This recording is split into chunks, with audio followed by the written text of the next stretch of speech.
సభ్యులు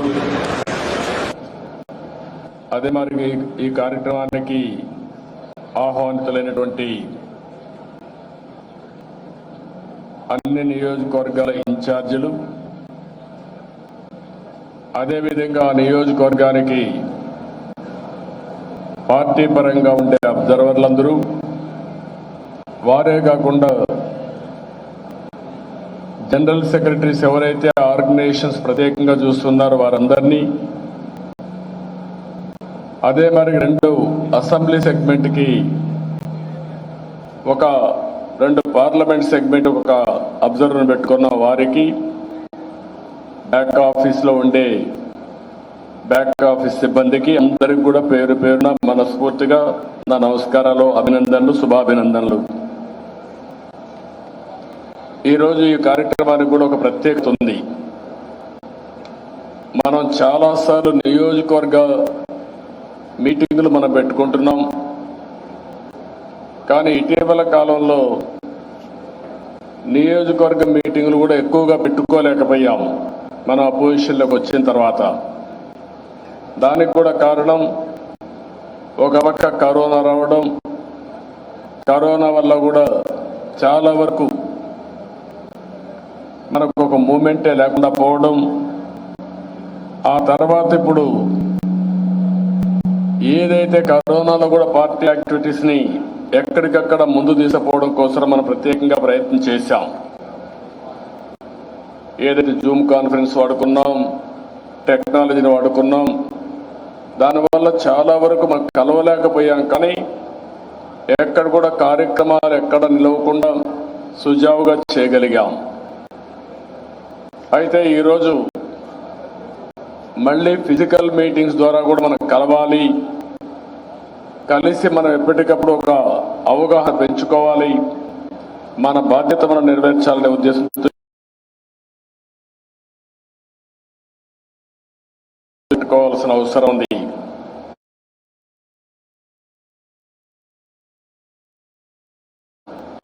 డెబ్బై 75 సంవత్సరాల స్వాతంత్ర వేడుకలు మనం జరుపుకున్నాం, ఆజాదీ కా అమృత్ మహోత్సవం జరుపుకున్నాం.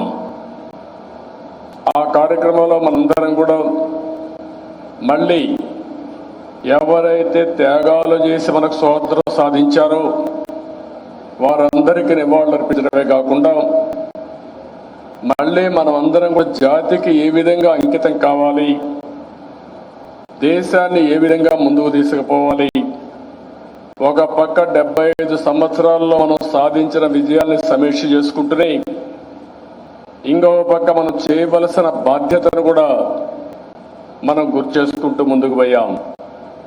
అదే మరి ఈరోజు ఈ సమావేశానికి ఎందుకంటున్నానంటే 75 సంవత్సరాల్లో మనం 40 సంవత్సరాలు తెలుగుదేశం పార్టీ అధికారంలో ఉంది, అధికారంలో కానీ ప్రతిపక్షంలో కానీ పార్టీ వచ్చింది. అంటే 40 సంవత్సరాలు మనం పూర్తి చేసుకుని 41వ సంవత్సరానికి మనం అడుగు పెట్టాం. ఇంకొక పక్క మన నాయకుడు ఎన్టీ రామారావు గారి 100 సంవత్సరాల జయంతి ఉత్సవాలు కూడా నెక్స్ట్ ఇయర్ మనం జరుపుకుంటున్నాం. నిన్ననే మీరు ఒకసారి చూస్తే నేను మొట్టమొదటిసారి ముఖ్యమంత్రి అయింది 95 సెప్టెంబర్ 1వ తారీఖు నిన్న అయ్యాను. అంటే 27 సంవత్సరాలు పూర్తయింది. ఒక రాజకీయ పార్టీగా మనం ఆలోచించుకోవాల్సింది ఏ ఆశయాల కోసం మనం ఈ రాజకీయ పార్టీ మన నాయకుడు పెట్టాడు, ఆ ఆశయ సాధనలో మనందరం కూడా ఎన్నో త్యాగాలు చేశాం, ఎన్నో పోరాటాలు చేశాం, అదే మరి ఎన్నో విజయాలు సాధించాం. అదే మనందరికి కూడా ఒక తృప్తి. రాజకీయాల్లో ఉండి మనందరం ప్రజా జీవితాల్ని ప్రభావితం చేయడం కోసం రాజకీయాల్లోకి వచ్చాం తప్ప, లేకపోతే మనం కూడా వ్యాపారాలు చేసుకుంటున్నాం, వ్యవసాయం చేసుకుంటున్నాం, ఇండస్ట్రీ పెట్టుకుంటే బాగుపడే పరిస్థితి ఉంటుంది కాదు. ఇది ప్రతి ఒక్కరిలో ఆ స్ఫూర్తి మీకు అందరికీ అర్థం కావాల్సిన అవసరం ఉంది. రాజకీయాల్లో ఒక తృప్తి మీరు ఒకసారి చూసుకుంటే మనం చేసిన పనుల యొక్క ఫలితాలు చరిత్ర, అది మంచి కానీ చెడు కానీ. చెడు అయితే చెడు ఫలితాలు వస్తాయి, మంచి అయితే ఒక మల్టిప్లైర్ ఎఫెక్ట్లో జాతి గుర్తుపెట్టుకునే విధంగా దాని ప్రభావితం ఉంటుంది. అందుకనే స్థూలంగా మనం ఒకసారి ఆలోచించుకుంటే ఎన్టీ రామారావు గారు మన నాయకుడు పార్టీ పెట్టే వరకు సంక్షేమ కార్యక్రమాలు లేవు. గవర్నమెంట్ అంటే ఎవరికి కూడా ఏదో రెగ్యులేషన్, గవర్నమెంట్కి ప్రజలకు సంబంధం లేని పరిస్థితి. గవర్నమెంట్ వేరు, ప్రజలు వేరనే భావన ఉండే పరిస్థితి నుంచి కాదు, ప్రజలకు ఏదైతే సంక్షేమం కానీ అభివృద్ధి కానీ చేయడమే కాకుండా పాలనలో ప్రజల్ని భాగస్వాములు చేయడమే నిజమైన ప్రజాస్వామ్యం నిరూపించింది ఎన్టీ రామారావు గారు అని చెప్పి నేను మీకు తెలియజేస్తున్నా. అక్కడి నుంచి ప్రారంభమైంది. ఏ కొద్ది మందికో రాజకీయం పరిమితమైనప్పటి నుంచి అందరిది రాజకీయం, ఈ రాజకీయం ద్వారా మన జీవితాల్ని మనం మార్చుకుంటాం, భవిష్యత్తుకు రూపకల్పన చేసుకుంటాం అని నిర్వచనం చెప్పింది ఎన్టీ రామారావు గారు చెప్పారు. అదే మరిగా రాజకీయం ద్వారా ఏమేమి చేయగలుగుతామో చేసి చూపించింది ఎన్టీఆర్. ఈ విషయం కూడా మీరు గుర్తుపెట్టుకోవాల్సిన అవసరం ఉంది. ఆయన సినిమాల్లో ఏ విధంగా ప్రభావితం చేశాడో ఒకసారి చూసి, పెద్ద ఎత్తున సినిమాల్లో ప్రభావితం చేసిన తర్వాత కూడా ఆయనకు ఎక్కడా తృప్తి లేదు. నా కోసం ప్రజలు త్యాగాలు చేశారు, అలాంటి ప్రజల కోసం నేనేం చేయగలుగుతానని ఒక రాజకీయ పార్టీ పెట్టడమే కాకుండా తెలుగు జాతి ఉన్నంత వరకు చరిత్రలో వారి గుండెల్లో ఉండిపోయే ఏకైక నాయకుడు నందమూరి తారక రామారావు గారు. ఈ రోజు మనం మాట్లాడే ఆహార భద్రతకు ఫౌండేషన్ వేసింది ఎన్టీఆర్. ₹2 కేజీ బియ్యంతో ఆహార భద్రతకి నాంది పలికింది. మానవ వనరుల అభివృద్ధి కోసం మీరు ఒకసారి ఆలోచిస్తే, నాలెడ్జ్ అనేది ఏ డబ్బులుండే వాళ్ళకే సొంతం కాకూడదు. అది పేద పిల్లలకు కూడా అలాంటి చదువు చెప్పించాలనే ఉద్దేశంతో ఫస్ట్ టైం దేశంలోనే గురుకుల పాఠశాలలో రెసిడెన్షియల్ స్కూల్స్ పెట్టిన ఘనత ఎన్టీ రామారావు గారిది. అక్కడి నుంచే ప్రారంభమైన ఈరోజు నెంబర్ ఆఫ్ రెసిడెన్షియల్ స్కూల్స్ కావచ్చు, లేకపోతే పెద్ద పెద్ద స్కూల్స్ కానీ ఇవన్నీ వచ్చాయంటే అది ఆయన దూరదృష్టి. ఆ రోజు మీరు చూస్తే ఇండ్లు కూడా ఏదో గుడిసెలు కట్టి రాజకీయంగా పబ్బం గడుపుకునే పరిస్థితి నుంచి కాదు, పేదవాడు ఉండవలసింది ఒక పక్కా బిల్డింగ్ లో ఉండాలని ఇండ్లు కట్టి, శాశ్వత భవనాలు కట్టి పేదవాడికి న్యాయం చేసిన వ్యక్తి. ఇంకొక పక్క కూడా మనం 1-2 కాదు, ఏ విషయంలో కూడా ఒక వినూత్నంగా ఈ రోజు మనం మాట్లాడుకునే అడ్మినిస్ట్రేటివ్ రిఫార్మ్స్ కన్నిటికీ నాంది పలికింది ఎన్టీఆర్. మాండలిక విధానం, మండల పరిపాలన పేదవాడికి దగ్గరగా ఉండాలి. అంతవరకు మీరు చూస్తే అడ్మినిస్ట్రేషన్ ఎక్కడెక్కడో ఉండేది. ఒక దగ్గర పోలీస్ స్టేషను, ఒక దగ్గర ఎండిఓ ఆఫీసు, ఇంకో దగ్గర ఎంఆర్ఓ ఆఫీసు, ఇలాంటివి ఉంటే కాదు అని మండలాలు తెచ్చి అధికార వికేంద్రీకరణే కాకుండా పేదవాడికి ఇబ్బంది లేని పరిపాలన, అదే మరిగా అభివృద్ధిలో కూడా వికేంద్రీకరణకు శ్రీకారం చుట్టారు. సింగిల్ విండో కానీ మీరు ఏదైనా తీసుకోండి, అప్పట్లోనే ఎన్టీ రామారావు గారు ఇంటర్నేషనల్ గా ఎక్స్పర్ట్స్ గా ఉండే వాళ్ళని తీసుకొచ్చి పరిపాలనలో ఏ విధంగా చేస్తే ఇంకా ఎఫెక్టివ్ గా ఉంటుందని ఇప్పటికి కూడా నాకు జ్ఞాపకం ఉంది. రుస్తుంజీ లాంటి వ్యక్తులను తీసుకొచ్చి ట్రైనింగ్ పెట్టించి వాళ్ళ ఐడియాస్ తీసుకొని పరిపాలనలో అనేక సంస్కరణలు తీసుకొచ్చిన వ్యక్తి ఎన్టీఆర్. ఆ తర్వాత కూడా మీరు ఒకసారి చూస్తే రాజకీయాల్లో కూడా మనం చాలా వరకు మనం చూసాం. తెలుగుదేశం పార్టీ ఒక ప్రాంతీయ పార్టీ, జాతీయ భావాలుండే పార్టీ. ఈ విషయం మీరు గుర్తుపెట్టుకోవాలి. ఎన్టీఆర్ ఎప్పుడూ చెప్పేవాడు, జాతి దేశం మొదలు, తర్వాత రాష్ట్రం. అదే సమయంలో తెలుగు జాతి ఆత్మ గౌరవాన్ని ప్రపంచం మొత్తం చాటి చెప్పిన ఏకైక నాయకుడు నందమూరి తారక రామారావు గారు. జాతికి గుర్తింపు ఉండేది కాదు, అలాంటి జాతికి గుర్తింపు తీసుకొచ్చిన వ్యక్తి. అక్కడి నుంచి నేషనల్ ఫ్రంట్ కానీ ప్రస్థానం నేను ఇప్పుడు ఎక్కువ మాట్లాడడం లేదు. ఇవన్నీ జరిగాయి. ఎందుకంటే ఒకసారి మీకు కూడా రిమైండ్ చేసి ఎప్పటికప్పుడు మనం కూడా రీఎన్ఫోర్స్ చేసుకోవాల్సిన అవసరం ఉంది. గత చరిత్ర ఒకసారి నెమరు వేసుకొని భవిష్యత్తు కోసం మళ్ళా అంకితమైన భావంతో మనం పనిచేయగలిగితే ఏదైనా సాధించవచ్చు. అందుకే నేను ఎన్నోసార్లు చెప్పాను, ఎన్టీ రామారావు గారు ఆ రోజు ఆత్మగౌరవాన్ని చెప్తే ఆత్మగౌరవంతో పాటు ఆత్మవిశ్వాసంతో ముందుకు పోతే ప్రపంచాన్ని జయించే శక్తి మన భారతీయులకు ఉంది, తెలుగు వారికి ఉందని నేను చెప్పి ముందుకు నడిపించాం. ఈరోజు అది చూసినప్పుడు ఆర్థిక సంస్కరణలో ఈ విషయం కూడా మనం గుర్తుపెట్టుకోవాలి. ఈరోజు పరిపాలన చూస్తున్నాం. ఇవన్నీ చూస్తామంటే పాలకుడికి ఉండాల్సింది విజన్ కానీ విద్వేషం కాదు. అదే మనం చూపించాం. రాజకీయాలు వేరు, అభివృద్ధి వేరు. ఎప్పుడు కూడా ఒకటే చెప్పాం, ఎక్కడ కూడా రాజకీయాలకు అతీతంగా అభివృద్ధికి నాంది పలికాం, వివక్షత లేని పాలన ఇచ్చాం. ప్రజలకు ఎక్కడికక్కడ అందుబాటులో ఉండే పరిపాలనే కాకుండా ఎక్కడికక్కడ లా అండ్ ఆర్డర్ మెయింటైన్ చేసి ప్రజల భద్రతకు కానీ లేకపోతే ఒక హ్యాపీనెస్ కానీ నాంది పలికాం. ఈరోజు విద్వేషం ఎక్కడ చూసినా అది. నేను అందుకే మళ్ళీ చెప్తున్నా, పాలకులకు ఉండాల్సింది విజన్ కానీ విద్వేషం కాదు. ఇంకో పక్కన మీరు చూస్తే ఆ విద్వేషం పెరిగి ఈరోజు పాలకులకు చూస్తా ఉంటే విజన్ పోయి అది పాయిజన్ గా తయారయ్యే పరిస్థితి వచ్చింది. చాలా భయంకరమైన వాతావరణం. ఎవరైనా ఏదైనా అడిగితే వాళ్ళని చంపేసే వరకు వెళ్ళిపోవడం, వీడు అడగతాడా అని వెళ్ళడం. సుధాకర్ రావుతో ప్రారంభమైంది. ఏమడిగాడు? మాస్క్ అడిగాడు. కరోనాలో మాస్క్ అడిగి నాకు ఒక మాస్క్ ఇవ్వండి, నేను అందరినీ ట్రీట్ చేస్తున్నాను, నేను కూడా ఆరోగ్యాన్ని కాపాడుకోకపోతే ట్రీట్ చేయాలని అడిగిన పాపానికి వెంటాడి వేటాడి కడానదని పిచ్చివాణ్ణి చేసి చంపేసే పరిస్థితికి వచ్చారు. ఒక దళిత డాక్టర్. అక్కడి నుంచి ప్రారంభమైనటువంటి విద్వేషం మనం చూస్తా ఉంటే ఇప్పటికి కూడా ఆగే పరిస్థితులు లేదు. ఈరోజు మీరు చూడండి, నిన్ననే అనంతపురం జిల్లాలో ప్రకాష్ అనే ఏఆర్ కానిస్టేబుల్, ఏంటి అతను చేసిన తప్పు? మా పోలీస్ సిబ్బందికి మీరు లీవ్ కానీ, లీవులకు ఇచ్చే సరెండర్ లీవులు ఇచ్చే డబ్బులు కానీ, లేకపోతే మాకు రావాల్సిన ప్రావిడెంట్ ఫండ్ లో మేము దాచిపెట్టుకున్న డబ్బులు కానీ, మా ఇంట్లో పెళ్లిళ్ళకు కానీ లేకుంటే ఇంకో దానికి ఇవ్వకుండా, ఏదైనా విపత్తు వస్తే ఇవ్వకుండా మీరు ఇచ్చేస్తున్నారు, మాకు ఇవ్వాలని అడిగాడు. ఆయన చేసిన నేరం సీఎం దృష్టికి తేవడానికి ఒక ప్లే కార్డు పట్టుకున్నాడు. అది అతని పాలిట శాపంగా మారింది. ఏం చెప్పాలి? అక్కడి నుంచి ప్రారంభించారు.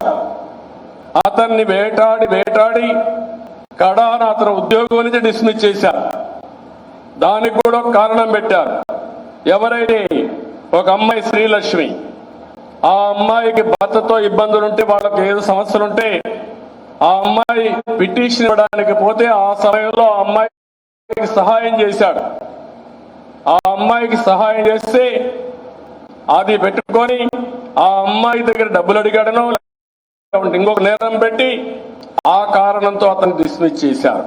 కడాన అమ్మాయి చెప్పింది, నాకేమైనా చెడ్డ చేయలేదు, నా మీద ఒత్తిడి చేస్తున్నారు అని చెప్పి ఆ అమ్మాయి స్ట్రైటన్ చేసి నాకు సహాయం చేసే వ్యక్తి కానీ నాకు అన్యాయం చేయలేని చెప్తే అలాంటి విషయాన్ని ఇప్పుడు ఇచ్చేసి అతను ఎప్పుడైతే ఒక ఎస్సీ కింద ఈరోజు కేసు పెట్టాడు. కేసు పెట్టిన తర్వాత ఛార్జ్షీట్ ఫైల్ చేశారు, ఎఫ్ఐఆర్ వేశారు. ఎస్పీ పైన, అడిషనల్ ఎస్పీ పైన, అందరి పైన వేశారు. ఈ రోజు న్యూస్ చూస్తామంటే బాధేస్తుంది. నిన్నే నేను లెటర్ రాశాను, 2 విషయాలు రాశాను. ఒకటి, మీ పాలనలో మీ పోలీసుల ద్వారా ఎంక్వైరీ చేపిస్తే న్యాయం జరగదు కాబట్టి సిబిఐకి ఇచ్చి ఎవరైతే తప్పు చేశారో వాళ్ళపైన యాక్షన్ తీసుకోమని. 2, దీని వెనకాల ఎవరెవరున్నారో ఆ వాస్తవాలు బయట రావాలంటే ఒక జ్యుడిషియల్ ఎంక్వైరీ చేసి వాస్తవాలను బయట పెట్టమని చెప్పి అడిగాను. ఈ రోజు చూస్తే ఆ శ్రీలక్ష్మి ఇంట్లో పోలీసులు వెళ్ళి మాజీ భర్త లేకుంటే ఆవిడకి వ్యతిరేకంగా చెప్పి సెర్చ్ చేయడం మొదలు పెట్టారు. ఆ అమ్మాయిని నన్ను చంపేస్తారనే పరిస్థితికి వచ్చింది, నన్ను కూడా చంపేస్తారు, నాకు ఒక కూతురుంది అని ఆ అమ్మాయి బాధపడే పరిస్థితి. అంటే మీరు గుర్తుపెట్టుకోవాలి, ఏ విధంగా ఎంత దుర్మార్గంగా ప్రవర్తిస్తున్నారో మనం ఒకసారి గుర్తుపెట్టుకోవాల్సిన అవసరం ఉంది. ఏఆర్ కానిస్టేబుల్ ప్రకాష్ అయితే కనపడడం లేదు. అంటే ఎవరైనా సమస్య అడిగినా, ఎవరైనా ప్రజాసేవలో ఇది తప్పని మాట్లాడినా, లేకపోతే నేను అర్హుణ్ణి నాకు ఇది రాలేదని మాట్లాడినా, లేకపోతే ఏది వచ్చినా కూడా అతన్ని చంపడమే పరిష్కార మార్గంగా తీసుకున్నారంటే ఇది ఎక్కడ దౌర్భాగ్యం అని నేను అడుగుతున్నా. ఇంకో పక్క చూస్తే ఈ సమయం ఇండియాలో మనందరం ఒకటి గుర్తుపెట్టుకోవాల్సిన అవసరం ఉంది.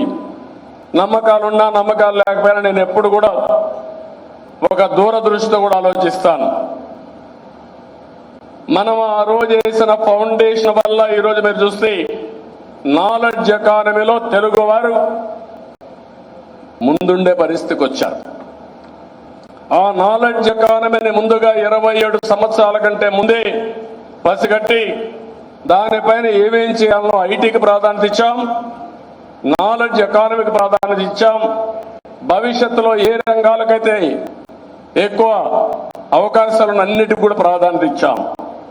దాని పర్యవసానమే ఈరోజు హైదరాబాద్ చూస్తే one of the best eco సిస్టమ్తో బ్రహ్మాండంగా రాణించే పరిస్థితి వచ్చింది.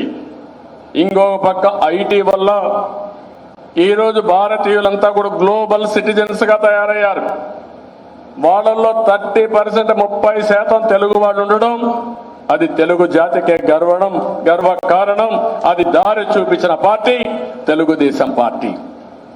నేను ఆ మాటే చెప్పాను. నాకు అదే సాటిస్ఫాక్షన్. నా పేరు చెప్పకపోవచ్చు, నన్ను గుర్తుపెట్టుకోకపోవచ్చు, తెలుగుదేశం పార్టీ అక్కడ అధికారం లేకపోవచ్చు, మనకు ఓట్లు వేయకపోవచ్చు, కానీ మనం చేసిన పని మాత్రం శాశ్వతం. ఈ విషయం తెలుగుదేశం పార్టీ నాయకత్వం మొత్తం గుర్తుపెట్టుకోవాల్సిన అవసరం ఉంది. రాబోయే 25 సంవత్సరాలు సూచాయిగా మీరు ఒకసారి చూస్తే రాబోయే 25 సంవత్సరాల్లో భారతదేశం ప్రపంచంలోనే ఇదే మరిగా అభివృద్ధి అయిన అగ్రదేశాల్లో 2వ దేశంగా ఉంటాం. ఒకవేళ భారతదేశం కానీ అన్ని జాగ్రత్తలు తీసుకుని అభివృద్ధి కానీ బాగా చేయగలిగితే, సరైన పబ్లిక్ పాలసీస్ మనం నిర్ణయించుకోగలిగితే ప్రపంచంలో నెంబర్ 1 దేశంగా తయారయ్యే శక్తి ఏ దేశానికి లేదు. అది ఒక్క భారతదేశానికి ఉందని చెప్పి మరొక్కసారి మీ అందరికి తెలియజేస్తున్నా. దానికి కారణం కూడా యంగ్ ఇండియా. భారతదేశానికి ఏదైతే డెమోగ్రఫిక్ డివిడెండ్స్, యువత పెద్ద ఆస్తి.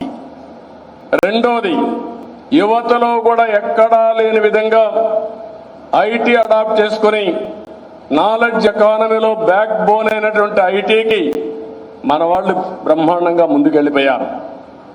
ఈ రెండుకు సంబంధించిందే కాకుండా భారతదేశంలో ఉండే యువత రిస్క్ టేకింగ్ కానీ ఆంటర్‌ప్రెన్యూర్ స్కిల్స్ కూడా వచ్చే పరిస్థితికి వచ్చింది. ఈరోజు అందుకే ఒక మాట వాడుతున్నా మీ అందరినీ. 27 సంవత్సరాల కంటే ముందు మనం స్టార్ట్ చేశాం. సుమారు ఒక 4-5 సంవత్సరాలు పికప్ కావడానికి టైం పట్టింది. అంటే ఎగ్జాక్ట్గా 22-23 సంవత్సరాలు మనం చేసిన పని.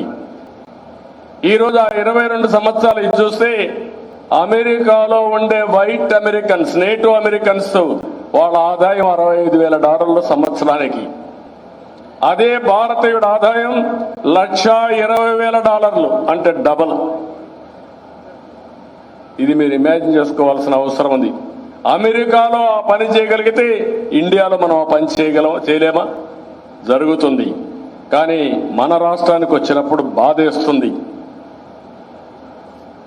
నేను మొన్న కూడా చెప్పాను, మీరు కూడా గుర్తుపెట్టుకోవాలి. సమస్యల్ని అధిగమించగలుగుతాం. విభజన జరిగింది, బాధాకరం. ఆ రోజు అందరూ బాధపడ్డారు. ఎందుకు బాధపడ్డారు? హైదరాబాద్ ఉంది, హైదరాబాద్ తెలంగాణకి వెళ్ళింది, మాకు పెన్షన్లు ఇస్తారా, ఆదాయం ఉందంటే కాదని ఒక భరోసా ఇచ్చింది తెలుగుదేశం పార్టీ. నేను ఒకటే చెప్పాను, అవసరమైతే కష్టపడదాం, ఎవరికి ఇబ్బంది పెట్టమనే ఉద్దేశంతోనే 42% పీఆర్సీ ఫిట్మెంట్ ఇస్తే 42% ఇచ్చాం. రైతులకు ₹1,00,000 తెలంగాణలో రుణమాఫీ చేసి ₹1,50,000 చేస్తామని చేసిన పార్టీ తెలుగుదేశం పార్టీ. ₹200 ఒకేసారి ₹1,000 పెన్షన్ చేసి తర్వాత ₹2,000 చేసిన పార్టీ తెలుగుదేశం పార్టీ. మీరు ఏ సంక్షేమ కార్యక్రమాలు చూసినా బ్రహ్మాండంగా చేశాం. అంటే నేను ఇక్కడ ఎందుకు చెప్తున్నానంటే, సంపద సృష్టించకపోతే, సంపద సృష్టించే మార్గం చెప్పకపోతే, దూరదృష్టితో పనిచేయకపోతే అన్ని సమస్యలే వస్తాయి. అదే రాష్ట్రంలో వచ్చింది. ఈరోజు 3.5 సంవత్సరాలు ఇంకా కాల 3 సంవత్సరాల 4 నెలలు అయిపోతుంది ఈ నెలతో. కానీ ఈరోజు పరిస్థితి ఏంటి? మొత్తం రాష్ట్రం అంతా విధ్వంసంలో ముందుకు పోతా ఉంది. ఎక్కడ చూసినా ఒక విజన్ లేని విధంగా పాయిజన్ ఇచ్చి ప్రజల్ని ఆడుకునే పరిస్థితికి వచ్చారు. ఒక్కొక్క కుటుంబం పైన 3 ఏళ్లలో ₹3,25,000 అదనపు భారం వేశారు. ఒక్క పక్కన చూస్తా ఉంటే కరెంటు ఛార్జీలే ఒక ₹19,500 పెంచారు. ₹200 కరెంట్ ఛార్జీ ఇప్పుడు ₹600 అయిపోయింది. దేశంలోనే ఎక్కువ పెట్రోల్ డీజిల్ కానీ గ్యాస్ ధరలుండే రాష్ట్రం ఆంధ్రప్రదేశ్గా తయారైంది. నిత్యావసర వస్తువుల ధరలన్నీ పెరిగిపోయినాయి. అదే మరిగా మున్సిపల్ సర్వీసెస్ లేవు, పంచాయతీల సర్వీసెస్ లేవు. కానీ విపరీతంగా వృత్తి పన్నని, చెత్త పన్నని, ఆస్తి పన్నని, కడాన ఏది పడితే అది పన్నులేసే పరిస్థితికి వచ్చారు. ఇవన్నీ కూడా చూస్తామంటే పేదవాడు ఏ మాత్రం కూడా నిలదొక్కోలేని పరిస్థితి వచ్చింది. మనం అన్నా క్యాంటీన్ పెట్టాం. అన్నా క్యాంటీన్ రద్దు చేయడమే కాకుండా అన్నదానం చేయాలని ముందుకు వచ్చే వాళ్ళ పైన కూడా దాడులు చేస్తున్నారు. ఎంత బాధాకరం అండి. ఎక్కడ విన్నామయ్యన్ని. ఈస్ట్ గోదావరిలో ఇప్పుడు కూడా గుర్తుంది, ఆ రోజుట్లో అన్నం పెట్టినటువంటి డొక్క సీతమ్మ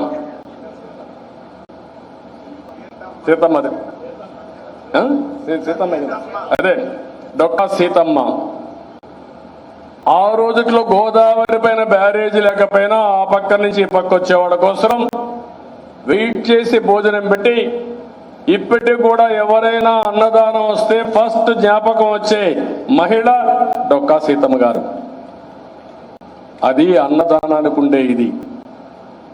ఎక్కడ మనం మీరు పెట్టలేదు మేము పెడతామంటే మీరు క్యాంటీన్లన్నీ మార్చేశారు. మనం ఎక్కడో ఇక్కడ పెడుతున్నాం. దానిపైన మన వాళ్ళ పైన దాడులు. నందిగామలో కోర్టుకెళ్ళి మళ్ళీ ఆర్డర్ తీసుకొచ్చి మళ్ళా అన్నదానం చేసే పరిస్థితికి వచ్చాం. నిన్నే తెనాల్లో మళ్ళా అదే పని చేశారు. అదే కుప్పంలో మనం అన్నదానం చేస్తా ఉంటే మొత్తం 2 సార్లు దాడులు చేసినా ఒకటే చెప్పాం, మీరు ఎన్నిసార్లు దాడులు చేసినా అన్నం పెట్టే కార్యక్రమం ఆగదు, అన్నా క్యాంటీన్ ఆగదని నిరూపించింది తెలుగుదేశం పార్టీ. అది మన స్ఫూర్తి, అది మన దృఢ సంకల్పం. ఇలాంటి 1-2 కాకుండా మీరు చూస్తే ఒక పక్క పన్నులు విపరీతంగా పెరిగాయి, ఇంకో పక్క మీరు చూస్తే అప్పులు కూడా విపరీతంగా పెరిగిపోయినాయి. 8 లక్షల కోట్ల పైబడి అప్పులు చేసే పరిస్థితికి వచ్చాం. ఇంకా 1.5 ఫిగర్లో 10 లక్షల కోట్లు దాటుతుంది. అంటే ఒక పక్క పన్నుల భారం, ఇంకో పక్క అప్పుల భారం, భవిష్యత్ అంధకారం చేసే పరిస్థితి తీసుకొస్తున్నాడు. ఏదైనా పనులు చేశారంటే ఏ పని కూడా లేదు. సమాజంలో అందరికీ ఇబ్బందులు వచ్చాయి. ఎస్సీ సప్లైన్ ఉందా? చట్టపరంగా సప్లైన్ కోసం ఒక చట్టం ఉంది. ఎస్సీలకు ఎస్టీలకు జనాభా దామాషా ప్రకారం బడ్జెట్లో డబ్బులు పెట్టడమే కాకుండా అవి ఖర్చు పెట్టాలి. దానికోసం 28 కార్యక్రమాలు స్కీములు తీసుకొచ్చాం. అన్ని రద్దు అయిపోయినాయి. ఎస్టీలు ఎంత దారుణమో మీరు చూశారు. చాలా భయంకరంగా తయారైంది. ఈ ముఖ్యమంత్రి ఎలాంటి వ్యక్తి అంటే, మొన్నే పోలవరం వెళ్ళాడు, చింతూరుకి వెళ్ళాడు. చింతూరుకి వెళ్ళిన తర్వాత అక్కడ ఒక అమ్మాయిని పక్కన పిలిపించి నెత్తిన చేయిబెట్టి మాట్లాడుతూ, మీటింగ్ అంతా కంటిన్యూ చేశారు. ఈరోజు ఆ అమ్మాయి శ్రీ చైతన్య 5వ తరగతి చదువుకునే అమ్మాయి విష జ్వరాలతో ఏదైతే డెంగ్యూ వచ్చి చనిపోయింది. అంటే ఒక వరదలు వచ్చినప్పుడు ఏం చేయాలి? వరదలు వచ్చినప్పుడు మీరంతా కూడా ఆ ప్రాంతాన్ని అంతా ఎక్కడికక్కడ శానిటైజేషన్ కానీ, పరిశుభ్రత మెయింటైన్ చేయడం కానీ, పౌష్టికాహారం ఇవ్వడం కానీ, గిరిజనుల్లో మీరు ఒకసారి చూస్తే ఏజెన్సీ ఏరియాలో ఒక్కోసారి ఇలాంటి సమస్యలు వస్తాయి. వాళ్ళకు పౌష్టికాహారం లోపం ఉంటుంది. అలాంటప్పుడు వాళ్ళకు ఫైట్ చేసే కెపాసిటీ కూడా ఉండదు. అందుకనే ప్రత్యేకంగా ఫుడ్ బాస్కెట్ కూడా మనం ఇచ్చి పౌష్టికాహారాన్ని సప్లై చేయడమే కాకుండా ఎక్కడికక్కడ వాళ్ళందరికీ టెంట్లు, మనం ఈ మస్కిటో నెట్లు ఇచ్చాం. అనేక కార్యక్రమాలతో వాళ్ళని కాపాడాం. ఈరోజు ఆ అమ్మాయి బలైపోయే పరిస్థితి వచ్చింది. నేను అడుగుతున్నా ముఖ్యమంత్రిని సమాధానం చెప్పమని. ఇది ప్రభుత్వ హత్యవనా కాదా అని అడుగుతున్నా. సమాధానం చెప్పే ధైర్యం మీకుందా అని అడుగుతున్నా. ఇదేనా పేదవాళ్ల జీవితాలంటే అని అడుగుతున్నా ఈ ముఖ్యమంత్రిని. సమాధానం చెప్పడు, కానీ ఎదురుదాడి చేస్తాడు. అక్కడ ఎవరైనా వచ్చి అడిగితే దీని మీద వాళ్లపైన కూడా ఎదురుదాడి చేసి ఇంకొక 5-6 కేసులు పెట్టి జైల్లో పెట్టే పరిస్థితికి వస్తారు. ఇలాంటి దిక్కుమాలిన పనులు చేసే ముఖ్యమంత్రి ఈ ప్రభుత్వాన్ని ఏమని నాకైతే అర్థం కావడం లేదు. పేదవాళ్ళు ఇంకో పక్కన చూస్తే విదేశ విద్య ఆపేశారు. ఇంకో పక్క బీసీలకు ఒక్క పథకం కూడా లేదు. ఆదరణ మొత్తం ఆపేశారు.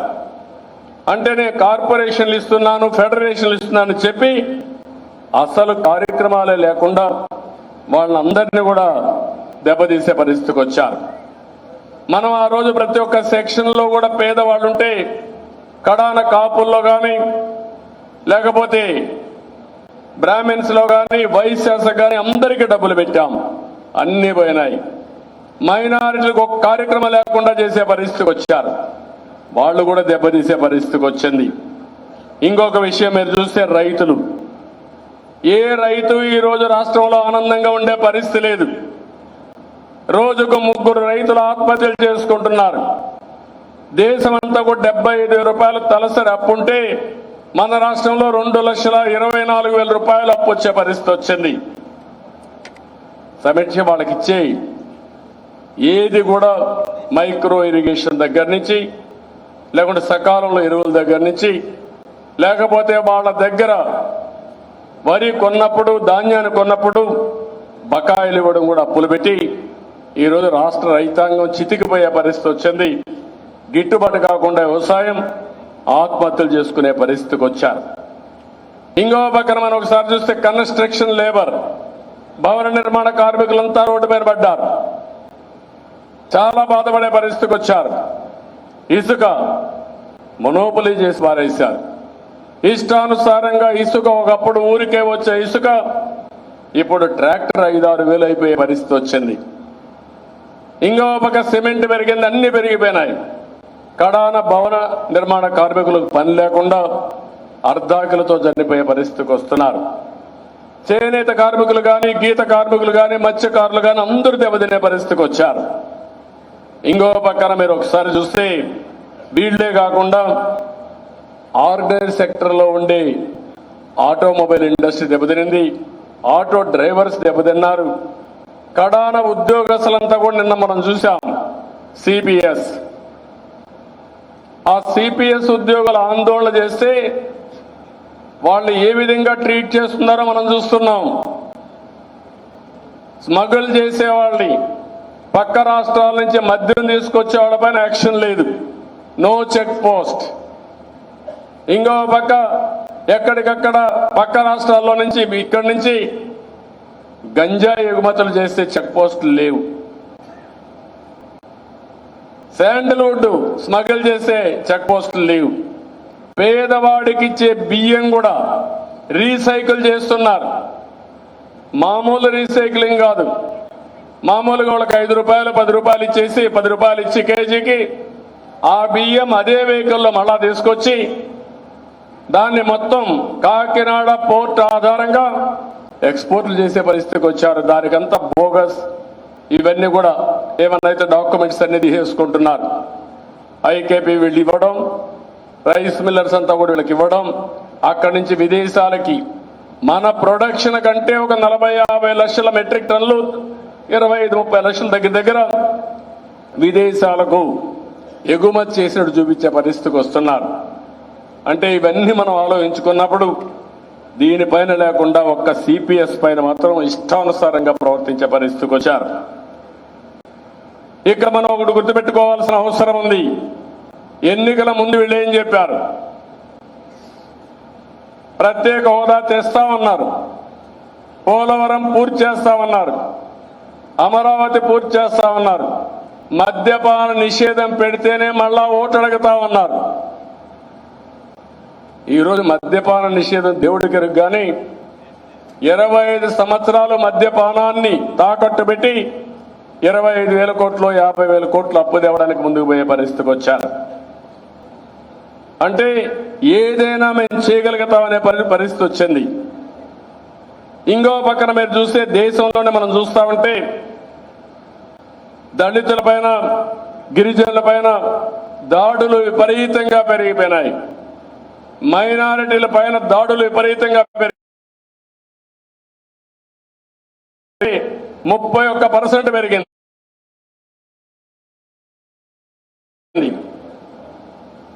అంటే ఈ రాష్ట్రంలో ఆడబిడ్డలు ఎవరు సేఫ్ గా లేరు, ఎవరికి భద్రత లేదని ఎస్టాబ్లిష్ చేసే పరిస్థితికి వచ్చారు. ఈ చెప్పింది నేను రికార్డులు కాదు, నేషనల్ క్రైమ్ బ్యూరో ఇచ్చిన ఫిగర్సే నేను చెప్తున్నాను. దీనికి సమాధానం చెప్పే ధైర్యం వెళ్ళకుందని అడుగుతున్నాను. లేని దిశకు ఒక చట్టాన్ని తెచ్చినట్టు యాక్ట్ చేశారు. పోలీస్ స్టేషన్ పెట్టామని నాటకాలు ఆడారు. కడాన ఒక యాప్ తీసుకొచ్చాను, మనం తీసుకొచ్చిన యాప్ని అడాప్ట్ చేసుకొని అదే దిశ పోలీస్ స్టేషన్ చట్టం అని చెప్పి నమ్మించే పరిస్థితికి వచ్చారు. ఇవన్నీ కూడా చాలా దారుణంగా విపరీతంగా వీళ్ళు ప్రవర్తించే పరిస్థితికి వచ్చారు. ఇక్కడ మనం చూస్తామంటే ప్రజలకు జీవన ప్రమాణాలు సరిగా లేవు, ఆదాయం పెరగలేదు. కానీ వైఎస్ఆర్ కాంగ్రెస్ నాయకుల ఆదాయం మాత్రం విపరీతంగా పెరిగిపోయింది. ఒక్క జగన్మోహన్ రెడ్డి అవినీతి మీరు చూస్తే దగ్గర 2 లక్షల కోట్ల రూపాయలు దాటిపోయే పరిస్థితికి వస్తా ఉంది. ఆరో తండ్రిని అడ్డం పెట్టుకొని ఏదైతే పెద్ద ఎత్తున అవినీతి చేస్తే 11 సిబిఐ ఎంక్వైరీలు, 9 ఈడీ ఎంక్వైరీలు వచ్చాయి. అవన్నీ సాక్ష్యాధారాలతో సహా ట్రాక్ అయినాయి. దానికి సమాధానం చెప్పే పరిస్థితులు లేని వ్యక్తి ఇప్పుడు దాన్ని రెగ్యులరైజ్ చేస్తున్నాడు. ఒక ఉదాహరణ లేపాక్షి. ఏం జరిగింది లేపాక్షిలో? 8,500 ఎకరాల భూమి, 20,000 కోట్ల రూపాయలు చేసే భూమి ఈరోజు దాన్ని దివాలా తీయించి 500 రూపాయలకు ఎన్సీఎల్టీ టెండర్ పెడితే 20 కోట్లు ఆదాయం లేని కంపెనీ కోట్ చేస్తుంది. అది కూడా ఎవరు? జగన్మోహన్ రెడ్డి మేనమామ. అంటే ఈ రాష్ట్రంలో అడిగేవాళ్ళు లేరు.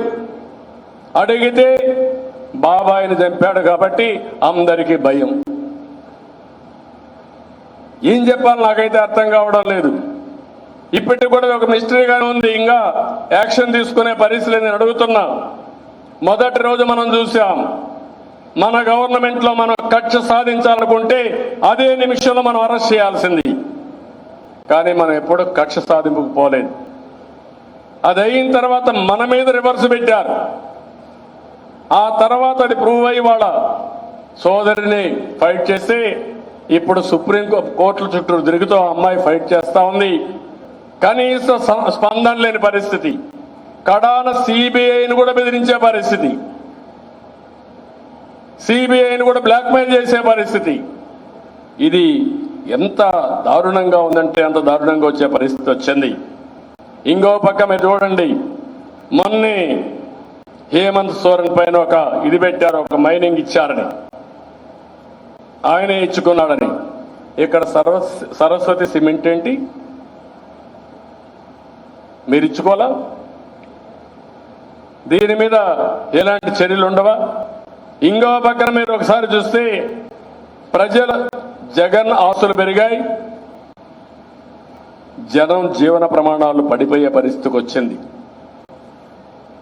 మాట్లాడితే భయపెడతారు కాబట్టి ఎవరు మాట్లాడలేకపోవచ్చు, కానీ చాలా ప్రమాదమైనటువంటి పరిస్థితులు దాపరించే పరిస్థితికి వచ్చింది. కొంతమంది వైఎస్ఆర్ కాంగ్రెస్ నాయకుల అక్రమ సంపాదన పెరిగింది.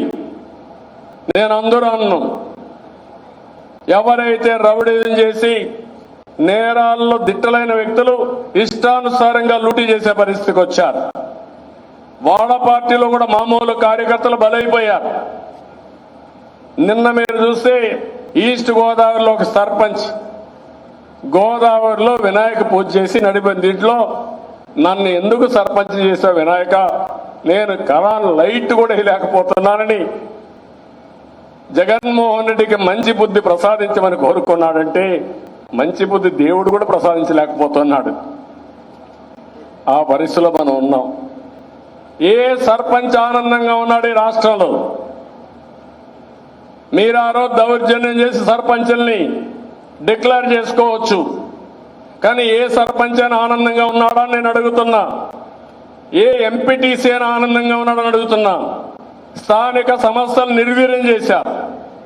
వాళ్ళకు రావాల్సిన 12,000 కోట్ల రూపాయలు మీరు దారి మళ్లించే పరిస్థితికి వచ్చారు. ఇది మీరిచ్చే భిక్షం కాదు, రాజ్యాంగం వాళ్ళకి ఇచ్చిన హక్కు, ఫైనాన్స్ కమిషన్ ఇచ్చిన డబ్బులవన్నీ అవి కూడా పోయే పరిస్థితికి వచ్చింది. ఇంకో పక్క ఎంత దుర్మార్గం అంటే, మొన్నటి వరకు ఎలక్షన్లో మన మీద విభేదించి లేకుంటే రౌడీజం చేసి గెలిచేవాళ్ళు నిన్న కొవ్వూరులో ఇంకొక స్టెప్ ముందుకు పోయారు. ప్యానెల్ మొత్తం టౌన్ బ్యాంకులో తెలుగుదేశం పార్టీ అభ్యర్థులు గెలిచారు. ప్రమాణ స్వీకారం కూడా చేశారు. చేసిన తర్వాత దాన్ని రద్దు చేసి వీళ్ళ నామినేట్ కమిటీ వేస్తే హైకోర్టు చీవాట్లు పెట్టి వాతలు పెట్టి తిరిగి వాళ్ళకే అధికారం అప్పచెప్పిందంటే సిగ్గుండే ముఖ్యమంత్రి అయితే ఆ రోజే రాజీనామా చేయాలి. చెయ్యడు. ఎన్నిసార్లు ఎవరిన్ని పెట్టినా లెక్కలేనితనంతో ముందుకు పోయే పరిస్థితికి వస్తున్నాడు. ఆ విషయం కూడా మనం గుర్తుపెట్టుకోవాల్సిన అవసరం ఉంది. అయితే ఇక్కడ నేను ఒకే విషయం మిమ్మల్ని అందరినీ కోరుతున్నా, ఈరోజంతా మనం డిస్కస్ చేసుకుంటున్నాం. నేను ఆ విషయాలు మళ్ళా మనం మాట్లాడుకుందాం. ఈరోజు ఈ మీటింగ్లో సంస్థాగత విషయాలన్నీ మనం డిస్కస్ చేసుకోవాలి. సంస్థాగత విషయాల్లో రాజీ లేదు. అందరం కలిసి మాట్లాడుకుని మనం చేసే పనుల్లో ఇంకా ఏదైనా ఉంటే మీరు అవి కూడా ఐడియాస్ ఇవ్వండి, అవి కూడా తీసుకుంటాం, ఇంప్రూవ్ చేద్దాం. మొట్టమొదటిసారిగా సభ్యత నమోదు కూడా పూర్తి చేయాలి. ఇప్పటికి 16 లక్షలు అయింది. దీన్ని లాజికల్గా తీసుకుపోవాల్సిన అవసరం ఉంది. అదే సమయంలో ఈ రాష్ట్రంలో కమిటీలన్నీ కూడా మనం కంప్లీట్ చేసుకోవాలి. ఏవైతే రాష్ట్ర కమిటీలు కానీ, అదే మరి అనుబంధ సంస్థలు కానీ గ్రామ పంచాయతీ వరకు తీసుకుపోవాలి. అదే మరి ఇంకో పక్కన ఏదైతే క్లస్టర్ నుంచి సెక్షన్ వరకు మనం కమిటీలు వేసుకోవాల్సిన అవసరం ఉంది. ఓటర్స్ వెరిఫికేషన్ కూడా మనం పూర్తి చేసుకోవాలి. లేకపోతే మనందరం కూడా ఒకప్పుడు పరిపాలన వేరే, ఇప్పుడు పరిపాలన వేరే. మన ఓట్లు ఉండవు, వాళ్ళవే దొంగ ఓట్లు ఉంటాయి. మన తిరుపతిలో అది జరిగింది, చాలా ఎన్నికల్లో అదే జరిగింది. రేపు కూడా ఓట్లు కూడా మనవి లేకపోతే మనం ఎంత ప్రజల్లో చైతన్యం తీసుకొచ్చినా, ప్రజలు ఓట్లు వేయాలన్నా అసలు ఓటే లేకపోతే వేసే పరిస్థితి ఉండదు. దీనికి ఇప్పటి నుంచే కూడా ప్రణాళికలు మనం పెట్టుకోవాలి. దానికి కూడా ఒక యాక్షన్ ప్లాన్ పెట్టాం. దానికి కూడా మీరు ముందుకు రావాల్సిన అవసరం ఉంది. ఇంకో పక్క అన్ని నియోజకవర్గాల్లో పార్టీ ఆఫీసులు పెట్టుకోవాలి. అవి కూడా మనం డిస్కస్ చేస్తాం. అదే మరి రేపు గ్రాడ్యుయేట్స్ ఎన్నికలు వస్తాయి.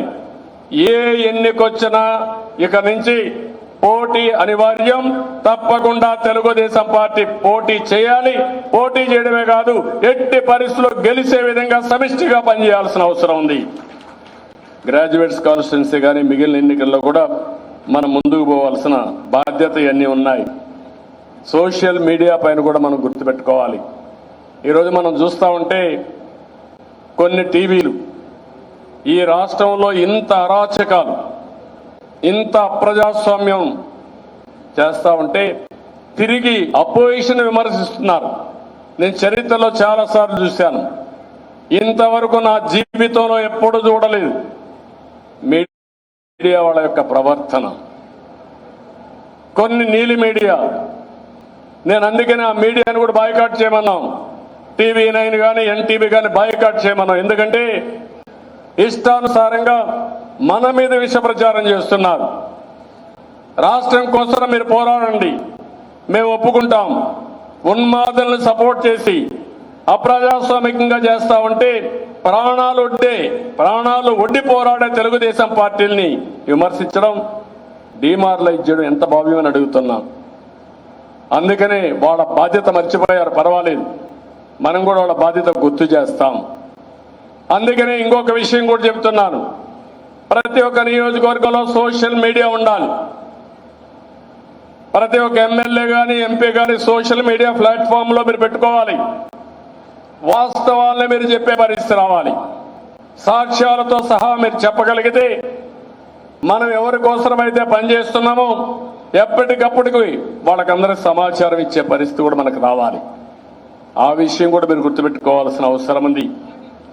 ఈ రోజుట్లో మనం చూస్తే టెక్నాలజీ పెనిట్రేషన్ చాలా ఫాస్ట్గా వెళుతూ ఉంది. ఒకప్పుడు నన్ను అందరూ ఎగతాళి చేశారు, సెల్ ఫోన్ భోజనం పెడుతుందా అన్నారు. అక్కడి నుంచి ప్రారంభించాం. ఇప్పుడు కూడా నా రిపోర్ట్ ఉంది, డీరెగ్యులేషన్ ఆఫ్ టెలికమ్యూనికేషన్ సెక్టర్లో. ఆ రోజు ఆ నిర్ణయంతో 20,000 రూపాయల ఫోన్ 2,000కు వచ్చింది. అదే సమయంలో ఇంకొక పక్క మీరు చూస్తే నేను ఆ రోజు చెప్పాను, రాబోయే రోజుల్లో ఫోన్కి బిల్స్ వేసే పరిస్థితులు కాల్స్ వారిగా ఏరు, భవిష్యత్ అంతా బ్యాండ్ విత్ ప్రకారం ఉంటుంది. కరెంట్ ఎట్లయితే మనం వాడుతున్నామో యూనిట్ ప్రకారం ఉందో, నీళ్లు ఎట్లయితే వాడుతున్నామో మీటర్ పెట్టి అదే మరిగా వస్తున్నాం. అదే బ్యాండ్ విత్ కన్జంప్షన్ వచ్చింది. ఇప్పుడు 5G వస్తూ ఉంది. అంటే టెక్నాలజీ, ఎందుకు నేను టెక్నాలజీ గురించి మాట్లాడుతున్నానంటే పేదవాడికి సుజావుగా సంక్షేమ కార్యక్రమాలు అందాలన్నా, పేద పిల్లలు బాగా చదువుకోవాలన్నా, పేదవాడికి ఏ పని చేయాలన్నా, ప్రభుత్వాలకి ఒక బాధ్యత రావాలన్నా, ఒక జవాబుదారితనం రావాలన్నా టెక్నాలజీ కంపల్సరీగా ఉండాల్సిన అవసరం ఉంది. కానీ దుర్మార్గుల చేతుల్లో టెక్నాలజీ ఉంటే ఇంకా ప్రమాదం కూడా ఉంటుంది. ఆ విషయం కూడా మనం గుర్తుపెట్టుకోవాలి. మన రాష్ట్రంలో మీరు చూస్తే టెండర్స్ అన్ని ఆన్లైన్లో పిలుస్తాం. దానికి ఎన్ని సేఫ్ గార్డులు పెట్టాలో అన్ని సేఫ్ గార్డులు పెట్టేవాళ్ళం ఒకప్పుడు ట్రాన్స్పరెన్సీ కోసం. ఇప్పుడు ఏం చేస్తున్నారంటే అవన్నీ వీళ్ళ దగ్గర పెట్టుకొని లాస్ట్ మినిట్లో వాళ్ళ మనుషులకు చెప్పి తక్కువ కోట్ చేసి ఆ టెండర్ కూడా కొట్టేసే పరిస్థితికి వచ్చారు. That is the danger in technology కూడా. ఇంకో పక్క నిన్న మొన్న చూస్తున్నాను, నేను నా నియోజకవర్గానికి వెళ్ళాను. ఒక ఊర్లో ఇదే మరిగా మాట్లాడుతున్న మీ అనుభవాలు కూడా ఉంటాయి. ఒక ఫ్యామిలీ ముందుకు వచ్చి నాకు చెప్పారు, సార్ చాలా అన్యాయం జరిగింది నాకంటే. ఏం జరిగిందని అడిగాను. నా భూమిని 22A కింద వేరే వాళ్ళకు మార్చేశారు. అది 1.7 ఎకరాలు. 1.7 ఎకరాలు వాళ్ళ పేరుతో మారిస్తే అది మళ్ళా వీళ్ళ పేరుతో రాసుకోవడానికి 3,45,000 రూపాయలు లంచం. ఆ లంచమే కాదు, ఎవరి పేరైతే పెట్టాడో వాడు కోర్టుకు పోకుండా ఉండాలంటే వాడికి 6 లక్షల రూపాయలు డబ్బులు కాంపన్సేషన్. మొత్తం 15 లక్షల రూపాయల ఆస్తి 9,35,000 40,000 రూపాయలు వాళ్ళకి పే చేసి 5 లక్షల రూపాయలు మిగిలిపెట్టుకున్నారు. Can you imagine? ఒక్క టెక్నాలజీ మిస్టేక్. అంటే ఈ రోజు వీళ్ళు చేసే టెక్నాలజీ అంతా అదే ఫ్రాడ్. నేను అడుగుతున్న CFMS ఎందుకు మార్చారు మీరు? CFMS గారు ఉండుంటే ఈరోజు నరేగా డబ్బులు ఇంత కష్టాలు ఎందుకు వస్తాయి? ట్రాక్ చేయడం చాలా ఈజీ. ఇంతమందికి ఎందుకు బిల్లులు పని చేయకుండా ఎందుకు ఆపారు? 3.5 సంవత్సరాలు 4 సంవత్సరాలైనా ఇంతవరకు చాలా మందికి బిల్లులు కూడా పే చేయకుండా పనిచేసిన వాళ్ళకి కడాన కాంట్రాక్టులు వచ్చే పరిస్థితి లేదు. మనం కోర్టు పోయి చాలా ఓపికగా పోరాడాం. 80% నరేగా ఫండ్స్ వచ్చాయి, ఇంకా 20% రావాలి. నీరు చెట్టు డబ్బులు కొంత వచ్చింది, ఇంకా రావాలి. నేను ఒకటే కార్యకర్తలందరికీ హామీ ఇస్తున్నా, మీరు కూడా చెప్పాలి, మీరు కూడా పనిచేయాలి. ఎట్టి పరిస్థితుల్లో ప్రతి ఒక్కరూ చేసిన పనికి డబ్బులు వచ్చే వరకు కోర్టు ద్వారా తెలుగుదేశం పార్టీ పోరాడతాం, న్యాయం చేపిస్తాం, తప్పకుండా ఇప్పిస్తామని నేను మీకు అందరికీ హామీ ఇస్తున్నా. అది కూడా మనం చేయాల్సిన అవసరం ఉంది. ఇదే కాకుండా కేసులు, ఇక్కడ నేను మిమ్మల్ని అందరినీ ఒకటే కోరుతున్నా. చాలా మందిలో మనం కూడా, నన్ను చాలా మంది అడుగుతున్నారు, మన ఇంటికి వాళ్ళే వస్తారు, మన మీద కేసు పెడతారు. వాళ్ళ ఇంటికి మనం పోం, వచ్చామని ఇంకొక కేసు పెడతారు. మన ఇంట్లోనే మనం ఉంటాం అంటే మీరెక్కడా బయట రాకూడదు. దానికి కారణం ఏంటి?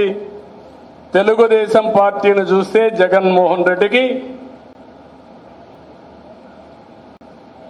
వెన్నెముకలో వణుకొచ్చే పరిస్థితి వచ్చింది.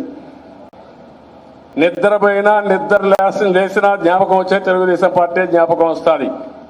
నేను ఒకటే చెప్తున్నా, పోలీసులను ఒక్క నిమిషం బయట పెట్టి నీకు ధైర్యం ఉంటే రా, మీరేంటో తెలుగుదేశం పార్టీ ఏంటో తేలిపోతుంది. ఈ విషయం మీరు గుర్తుపెట్టుకోవాలి. నేను ఎప్పుడు కూడా దౌర్జన్యాన్ని ప్రోత్సహించాల, మీరు ఆ విషయం కూడా గుర్తుపెట్టుకోవాలి.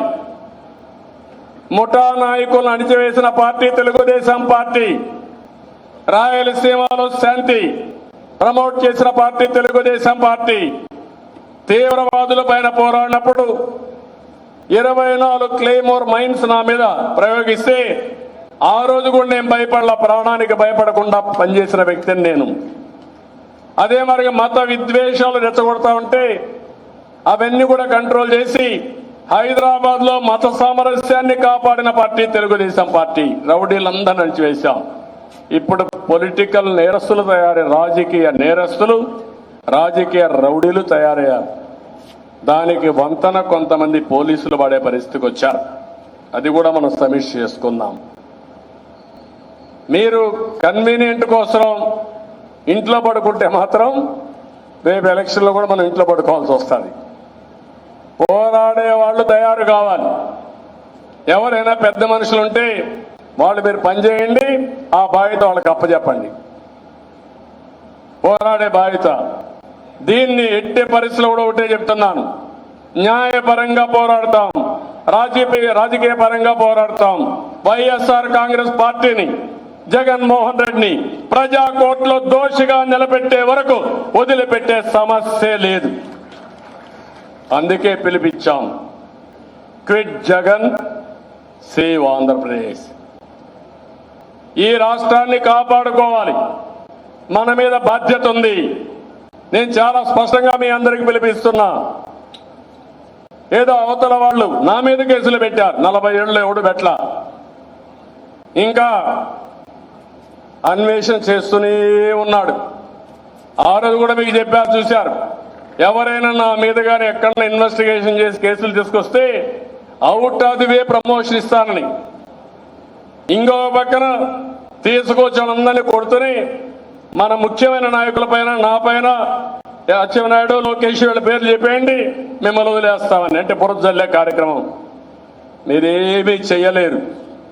మీరు చేసిన అవినీతి సాక్ష్యాధారాలతో ఉంది, డాక్యుమెంటరీ ఎవిడెన్స్ ఉంది. నువ్వు కావాలని బురద జల్లే కార్యక్రమం చేసుకుంటే ఆ బురద మా మీద పడదు, ఆ బురద నీ మీదనే పడుతుంది. ఆ విషయం గుర్తుపెట్టుకోవాలని ముఖ్యమంత్రిని హెచ్చరిస్తున్నా. ఈ మీటింగ్ లో కూడా నేను చాలా స్పష్టంగా మీ అందరికి పిలుపు ఇవ్వాల్సిన అవసరం ఉంది. 1.5 year టైం అంటే 18 నెలలు. అది అన్ని సవ్యంగా జరిగితే, ఒకవేళ ఈ ముఖ్యమంత్రికి భయంగా ఎక్కువ పెరిగితే, మీరు వెలాసిటీ పెంచితే, ఉధృతం అయితే మధ్యలో ఎన్నికలు పోతే ఇంకా తొందరలో కూడా అయిపోతాయి. కానీ రాష్ట్రానికి పీడ విరగడైపోతుంది ఆ రోజుతోనే. నేను ఐఎమ్ వెరీ క్లియర్. మీరేమన్నా అనుకోవచ్చు కానీ జరుగుతుంది.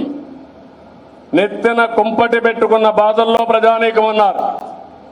ఎప్పుడెప్పుడు దించాలని ఆలోచిస్తున్నారు. అయితే దానికి ధీటుగా పోరాడే శక్తి ఉండాల్సిన అవసరం ఉంది. అది ఒక హిస్టారికల్ గా మనం చూస్తే ఒక్క తెలుగుదేశం పార్టీ వల్లనే అవుతుంది. మిగిలిన రాజకీయ పార్టీలున్నా మనం ఈ రాష్ట్రం కోసం నిన్న కూడా నేను ఒక మాట చెప్పాను, మీరు ఫాలో అయి ఉంటారు. ఈ రాష్ట్రానికి ఎప్పుడూ జరగని అన్యాయం ఈ జగన్మోహన్ రెడ్డి వల్ల జరిగింది. బైఫర్కేషన్ కంటే కూడా ఎక్కువ జరిగింది. ఇప్పుడు మన బాధ్యత కేంద్రంలో కానీ రాష్ట్రంలో కానీ ఎట్టి పరిస్థితుల్లో మళ్ళా ఈ రాష్ట్రాన్ని పునర్నిర్మాణం చేసే కార్యక్రమానికి ప్రాధాన్యత ఇస్తున్నాం. ఆ విషయంలో ఎలాంటి నిర్ణయాలు తీసుకోవాలో టైం టు టైం తీసుకుంటానని చెప్పాను తప్ప ఎక్కడ అలయన్స్ గురించి నేను మాట్లాడడం లేదు. నిన్న మాట్లాడలేదు. ఏదో పేపర్లో వచ్చా మీరు సమాధానం చెప్పమంటే పేపర్లో వచ్చిన ఆర్టికల్స్ నేను సమాధానం చెప్పడం కరెక్ట్ కాదని చెప్పాను. మీలో కూడా క్లారిటీ ఉండాల్సిన అవసరం ఉంది. మనం ప్రజల్లో ఉండాలి, ప్రజల్లో పనిచేయాలి, ప్రజలకు ఒక నమ్మకాన్ని కల్పించాలి, వాళ్ళు కూడా ముందుకు రమ్మనాలి. ఈరోజు మనం చేసే పోరాటం ఒక తెలుగుదేశం పార్టీకే కాదు, మేధావులు కోరుతున్నాం, అదే మరి వివిధ వర్గాలను కోరుతున్నాం, విద్యావంతులను కోరుతున్నాం. అందరికీ సంబంధించిన విషయం. ఉద్యోగస్తుల దగ్గర నుంచి రైతుల దగ్గర నుంచి కూలీ దగ్గర నుంచి అందరినీ కోరుతున్నాం. మీరు ఒకసారి ఆలోచించండి, ఈ ప్రభుత్వం ఇదే మారిగా ఉంటే ఏమవుతాం మనం? భవిష్యత్తు ఉంటుందా అని అడుగుతున్నాం. అంటే ఈరోజు మనం భయపడమే కాదు, వైఎస్ఆర్ కాంగ్రెస్ నాయకులు కూడా భద్రత లేని పరిస్థితి వచ్చేసింది. ఒకసారి వ్యవస్థలు విధ్వంసం అయిన తర్వాత ఎవరిపైన దాడి చేస్తారు, ఎవరు ఆస్తి ఎవరు లాక్కుంటారు అనే దానికి చాలా ప్రమాదం వచ్చే పరిస్థితి వస్తుంది. ఎప్పుడు కూడా వ్యవస్థలు బాగుంటే, పటిష్టంగా ఉంటే వ్యవస్థలు మనల్ని కాపాడతాయి. వ్యవస్థలు ఎప్పుడు కూడా అన్యాయాన్ని, చెక్స్ అండ్ బ్యాలెన్సెస్ ఇండియాలో మనం చూస్తే ప్రజాస్వామ్యంలో చెక్స్ అండ్ బ్యాలెన్స్ ఉన్నాయి. ఒక ఆఫీసర్ తప్పు చేసి రాజకీయ నాయకుడి దగ్గర పోతే కరెక్ట్ చేస్తారు, రాజకీయ నాయకుడు తప్పు చేసి కోర్టుకు పోతే కోర్టు ద్వారా కరెక్ట్ అవుతాయి. అలాంటి చెక్స్ అండ్ బ్యాలెన్సెస్ కూడా ఈరోజు మనం చూస్తా ఉంటే ఎవ్రీడే ఇంబ్యాలెన్స్ అయిపోయే పరిస్థితి వస్తూ ఉంది. మీడియా వాళ్ళు రాసేవాళ్ళు ఒకప్పుడు, ఇప్పుడు మీడియా వాళ్ళు కూడా కొంతమంది రాయలేని పరిస్థితి, లాలోచే పరిస్థితి, కొంతమంది రాసే వాళ్ళపైన దాడి చేసే పరిస్థితి. ఇలాంటి చాలా సమస్యలు ఉన్నాయి. ఎన్ని సమస్యలున్నా అధిగమించిన పార్టీ తెలుగుదేశం పార్టీ. దానికి కావాల్సింది మీలో కూడా చొరవ ఉండాల్సిన అవసరం ఉంది. ఇవన్నిటికి కూడా ఒక రూపకల్పన చేసి ఇప్పటి నుంచి మనం ఏ విధంగా ప్రజల్లో ఉండాలనో ఒక యాక్షన్ ప్లాన్ తయారు చేసుకుంటాం. ఇక్కడ ఇంకొక విషయం కూడా నేను మిమ్మల్ని అందరినీ కోరుతున్నాం. ఈ నెల నుంచి చాలా నిర్దిష్టమైన ప్రోగ్రాం ఇచ్చాం. కాన్స్టిట్యున్సీ ఇన్ఛార్జ్ అనే వ్యక్తి 10 రోజులు కాన్స్టిట్యున్సీలో ఉండాలి, దాంట్లో రాజీ లేదు. అదే మరి అబ్జర్వర్ అనే వ్యక్తి మిమ్మల్ని పెట్టింది, మీకు గౌరవం ఇచ్చింది ఇంట్లో పడుకోవడానికి కాదు, 8 రోజులు మీకు అప్పచెప్పిన బాధ్యత కాన్స్టిట్యున్సీ తిరగాలి. జనరల్ సెక్రటరీస్ మొదలుకొని అదే మాదిరిగా 2 పార్లమెంట్లకు వేసిన వ్యక్తులు అబ్జర్వర్స్ మొదలుకొని అసెంబ్లీ అబ్జర్వర్ మొదలుకొని మీరు ఫీల్డ్లోనే ఉండాలి.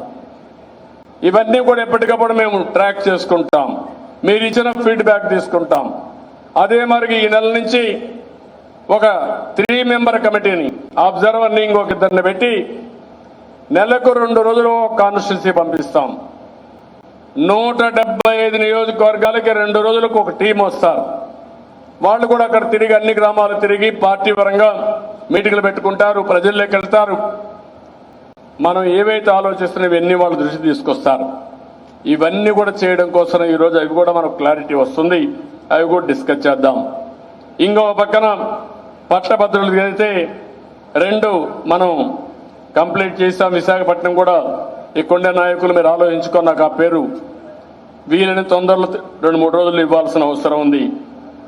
పశ్చిమ రాయలసీమ పట్టభద్రుల నియోజకవర్గం ఇది ఉమ్మడి కడప, కర్నూలు, అనంతపురం ఈ 3 జిల్లాలకు సంబంధించి ఇక్కడ భూమిరెడ్డి రామ్ గోపాల్ రెడ్డిని అభ్యర్థిగా మనం ఎంపిక చేసుకున్నాం. ఆయన మీ అందరికీ పరిచయం చేస్తున్నా. ఆయన మీకు అండగా ఉంటాడు, మీతో కలిసి పనిచేస్తాడు. గెలిపించే బాధ్యత మీరు తీసుకోవాల్సిన అవసరం ఉంది. ఇక్కడనే రామ్ గోపాల్ రెడ్డి పార్టీలో ఎప్పటి నుంచో పనిచేస్తున్నాడు. పులివెందుల నియోజకవర్గం మొన్న కూడా మీరు చూస్తే బీటెక్ రవి పులివెందుల్లో వైఎస్ఆర్ కాంగ్రెస్ కాదని లోకల్ బాడీ ఎలక్షన్లో ఎమ్మెల్సీ అయ్యాడు. ఇప్పుడు కూడా ఈయన్ని గెలిపించే బాధ్యత మీరు తీసుకోవాల్సిందిగా మిమ్మల్ని కోరుతున్నా. అదే మరి తూర్పు రాయలసీమ పట్టభద్రుల నియోజకవర్గం, ఉమ్మడి ప్రకాశం, నెల్లూరు, చిత్తూరు ఈ 3 జిల్లాలు. ఇక్కడ కంచర్ల శ్రీకాంత్ ఇతనికి మన పార్టీకి ట్రైనింగ్ క్లాసుల్లో బాగా ఇన్వాల్వ్ అయ్యాడు. ప్రకాశం జిల్లా అభ్యర్థి, పార్టీకి విధేయుడు, సిద్ధాంతాలకు కట్టుబడిన వ్యక్తి. ఆయన్ని కూడా కొండే మీరంతా కూడా గెలిపించే బాధ్యత మీరు తీసుకోవాల్సిన అవసరం ఉంది. విశాఖపట్నం కూడా మీరు తొందరలోనే ఫైనలైజ్ చేయాలి. ఫైనలైజ్ చేసి ఫీల్డ్లోకి వెళ్లాల్సిన అవసరం ఉంది. మనం రాజకీయ పార్టీగా ఉండేది మాటలు చెప్పడానికి కాదు, ఎప్పుడు ఎన్నికలు వచ్చినా ఏ ఎన్నికలు వచ్చినా పోరాడడానికి, తద్వారా అధికారాన్ని మళ్ళా తెచ్చుకొని పబ్లిక్ పాలసీ ద్వారా ప్రజల జీవితాలు మార్చడానికి. ఒకప్పుడు చేసిన పనుల వల్ల మనకు సాటిస్ఫాక్షన్ ఉంది. రాబోయే భవిష్యత్తులో కూడా ఏమేం చేయాలో మనం వర్కౌట్ చేయాలంటే ఎన్నికల్లో పోటీ చేయడమే కాదు, ఎన్నికల్లో గెలిచే సత్తా ఎప్పటికప్పుడు ఎస్టాబ్లిష్ చేసుకోవాల్సిన అవసరం ఉంది. ఆ విషయాలు కూడా మనం మాట్లాడుకుంటా అని చెప్పి తెలియజేసుకుంటూ మరొక్కసారి మీటింగ్ కూడా స్ట్రక్చర్ చేసుకున్నాం. ఈవినింగ్ 5 లోపల కంప్లీట్ చేస్తాం. మేము సుదీర్ఘమైన ఉపన్యాసాలు కాకుండా మీకు ఏవి ఉన్న పాయింట్లను ఇస్తాం. మీ పనితనాన్ని ఎక్కడికక్కడ బేరే చేసుకుందాం. ఇటీవల నేను కాన్స్టిట్యున్సీల వారిగా కూడా మాట్లాడాను. ఇన్ఛార్జెస్తో 1-to-1 మాట్లాడుతున్నాను. నేను ఇప్పటికే ఒక 20 మందితో పూర్తి చేశాను. నేను ఒక రౌండ్ పూర్తి చేసుకుంటాను. అదే మరి నా దగ్గర ఉండే సమాచారం అంతా కూడా వాళ్ళతో షేర్ చేస్తున్నాను. అల్టిమేట్గా మీరు గుర్తుపెట్టుకోవాల్సింది